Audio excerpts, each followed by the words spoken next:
नमस्ते।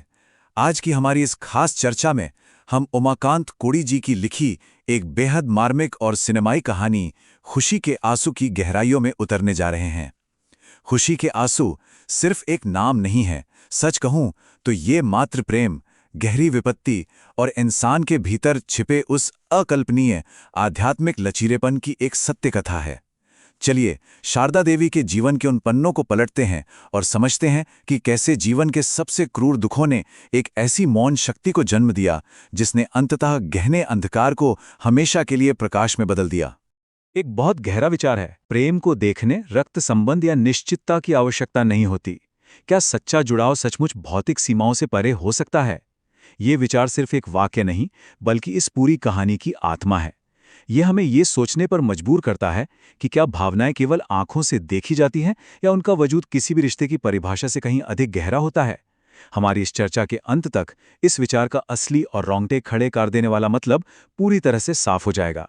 अगर हम शारदा देवी के शुरुआती जीवन को देखें तो ऐसा लगता है मानो शुरुआत से ही उनका जीवन संघर्षों की एक लंबी श्रृंखला रहा। महज 2 साल की उम्र में मां का साया उठ जाना, फिर बचपन के वो साल जहां चाचा के घर में एक दत्तक बच्चे के रूप में सिर्फ मौन सहनशीलता थी, ये सब उनके भीतर उस मौन शक्ति की नींव रख रहा था। उनका वैवाहिक जीवन भी कोई सुखद मोड़ नहीं था। 3 साल का वो विषाक्त रिश्ता, लगातार भावनात्मक उपेक्षा और अंततः परित्याग। लेकिन इस घने अंधकार के बीच एक लौ जली। उनके बेटे समीक्ष राम का जन्म। मातृत्व ने उनके सारे संचित दर्द को एक नए खूबसूरत उद्देश्य में बदल दिया। उन्होंने अपनी सारी शक्ति अपने बेटे के भविष्य को संवारने में लगा दी। लेकिन भाग्य की परीक्षा अभी खत्म नहीं हुई थी। जब समीक्ष 4 साल का था, शारदा देवी उसे शिरडी ले गईं। और फिर मंदिर की उस अपार खचाखच भरी भीड़ में वो हुआ जिसकी कोई मां अपने सबसे बुरे सपने में भी कल्पना नहीं कर सकती। पलक झपकते ही वो छोटा सा हाथ उनके हाथ से छूट गया। 4 साल का समीक्ष उस जनसैलाब में कहीं खो गया। चीखती पुकारती एक मां की आवाजें भीड़ के शूर में पूरी तरह दबकर रह गई। वो खौफनाक पल किसी भी इंसान की आत्मा को छलनी करने के लिए काफी था। ऐसे में एक सवाल दिल को झकझोर देता है। जब इंसान पूरी तरह से टूट जाता है, जब उम्मीद का कोई तिनका भी न बचे, तो दिल पूर्ण समर्पण से कैसे बचता है? उस पल मंदिर के उस विशाल प्रांगण में शारदा देवी की हर उम्मीद, हर ताकत चकनाचूर हो चुकी थी। बचपन में मां को खोया, जवानी में अपना वैवाहिक जीवन खोया, और अब वो इकलौता इंसान जो उनके जीने का एकमात्र सहारा था, वो भी छिन गया। ये मानव धैर्य के टूटने की चरम सीमा थी। पर यहीं से एक बहुत बड़ा आध्यात्मिक बदलाव शुरू होता है। ये वो क्षण था जहां एक मां का अथाह दुख पूर्ण आध्यात्मिक समर्पण में बदल गया। मेरे पास अब कोई शक्ति नहीं बची। यदि मेरी जिंदगी लेनी हो तो ले लें, लेकिन कृपया मेरा बेटा मुझे लौटा दें। गर्भगृह के सामने घुटनों के बल गिरकर उनके भीतर के सारे तूफान एकदम शांत हो गए। बिना किसी क्रोध के, बिना किसी शिकायत के उन्होंने खुद को ईश्वरीय इच्छा के सामने पूरी तरह सौंप दिया। नियति से लड़ना बंद कर दिया। ये हार नहीं थी, ये उनके भीतर छिपी एक असीमित मौन शक्ति का जंग था। उस पूर्ण समर्पण के बाद उनके भीतर एक गहरा भावनात्मक बदलाव आया।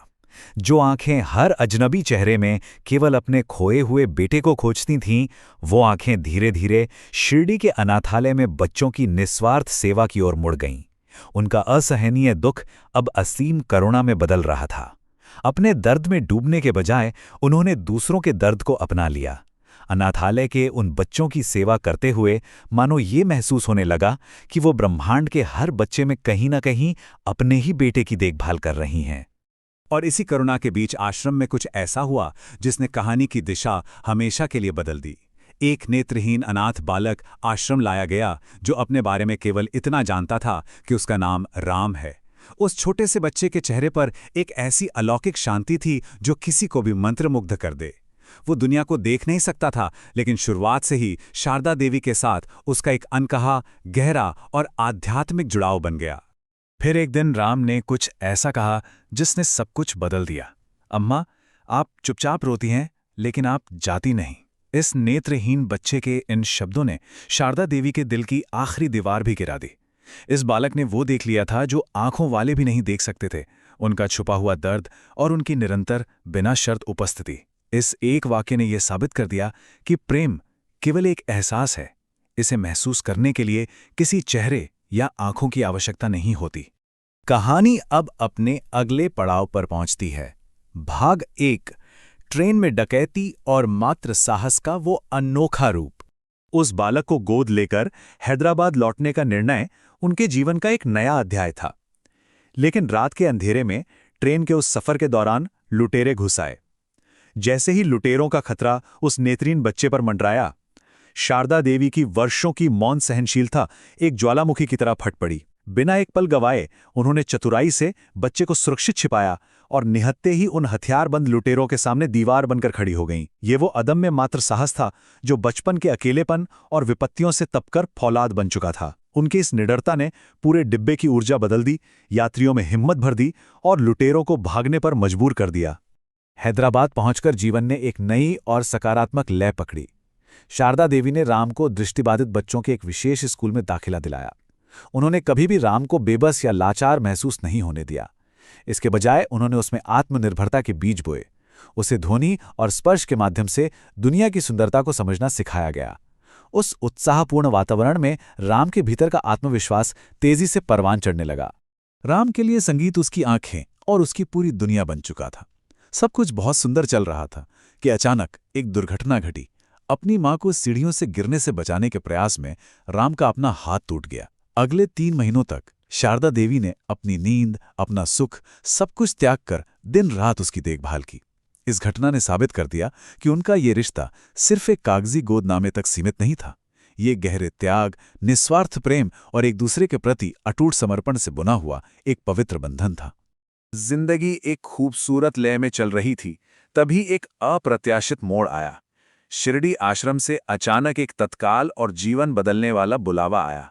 गुरुजी ने शारदा देवी को तुरंत शिरडी बुलाया और जोर देकर कहा कि उनके पास आमने सामने बताने के लिए कुछ ऐसा है जिसे फोन पर नहीं कहा जा सकता। एक अजीब सी बेचैनी और अज्ञात आशंका के साथ शारदा देवी राम को हैदराबाद छोड़कर अकेले शिरडी की ओर निकल पड़ी। और यहीं से शुरू होता है भाग 2, सत्य का उद्घाटन। एक ऐसा चमत्कार जिसने हमेशा के लिए सब कुछ बदल दिया। शिरडी पहुंचने पर गुरुजी ने जो सच बताया उसमें समय को जैसे वहीं रोक दिया।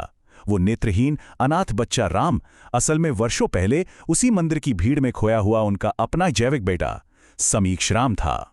इतने बड़े और झकझोर देने वाले सच का सामना करने पर इंसान अक्सर किस्मत से लड़ता है, रोता है और ब्रह्मांड से सवाल करता है कि उसे इतने सालों तक क्यों तड़पाया गया। लेकिन उन्होंने ये नहीं पूछा क्यों।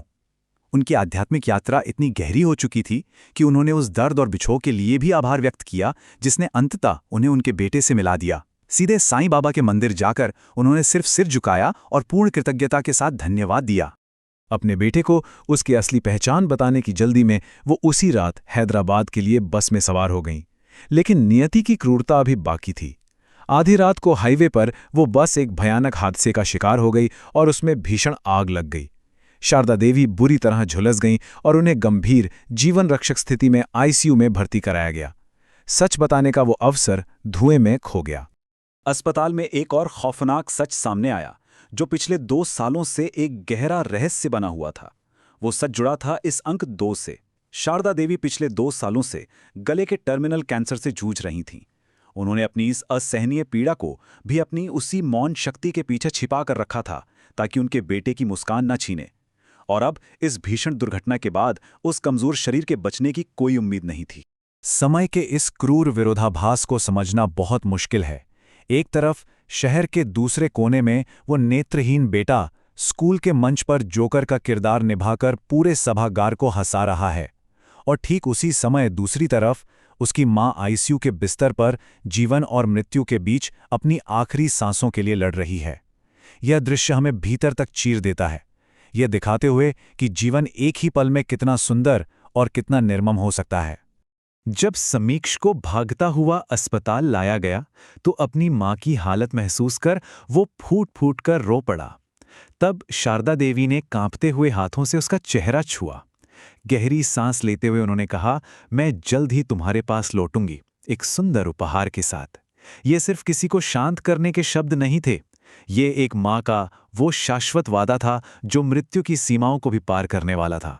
और उसी रात शारदा देवी ने अपनी अंतिम सांस ली। एक मौन योद्धा का सफर समाप्त हो गया। ये वो स्त्री थी जिसने बचपन के अनाथ होने का दर्द सहा, एक विषाक्त विवाह की पीड़ा झेली, अपने इकलौते बच्चे को खोने का संताप सहा और फिर कैंसर जैसी बीमारी को भी बिना किसी शिकायत के चुपचाप बर्दाश्त किया। उनका पूरा जीवन अकल्पनीय शक्ति और असीम धैर्य की एक महागाथा थी। और अब हम आते हैं अंतिम भाग पर, भाग 3, एक मां का अंतिम उपहार, दृष्टि।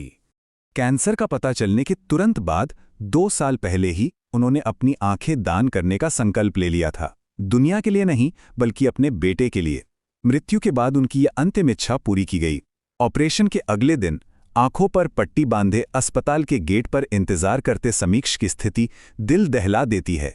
उसे एक गाड़ी के आने की आवाज सुनाई देती है, लेकिन वो एम्बुलेंस नहीं, बल्कि एक शव वाहन है जो उसकी मां के शरीर को ले जा रहा है। इस सच्चाई का एहसास उसे वही जमीन पर गिरा देता है। शारदा देवी ने जो अंतिम वादा किया था उसे मृत्यु के पार जाकर भी निभाया।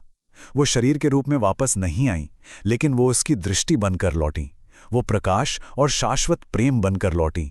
उनका वो मौन संघर्ष, उनका वो निस्वार्थ त्याग हमेशा के लिए एक ऐसा प्रतीक बन गया जिसे कोई मृत्यु नहीं मिटा सकती। समीक्ष अब दुनिया को अपनी मां की आंखों से देखने वाला था। जब एक मां का प्रेम अंधकार को शाब्दिक दृष्टि में बदल देता है, तो मौन शक्ति की वास्तविक सीमा क्या है? जब बिना किसी शिकायत के वर्षों का मौन संघर्ष एक ऐसा निस्वार्थ प्रेम बन जाए जो किसी के जीवन का अंधकार हमेशा के लिए मिटा दे, तो इंसान की सहनशीलता की कोई सीमा नहीं रह जाती। उमाकांत कोडी की खुशी के आंसू की यह कहानी हमें सिखाती है कि जीवन भले ही विपत्तियों से भरा हो, लेकिन निस्वार्थ प्रेम मृत्यु के बाद भी अमर रहता है। हमारी आज की इस चर्चा में जुड़ने के लिए बहुत बहुत धन्यवाद।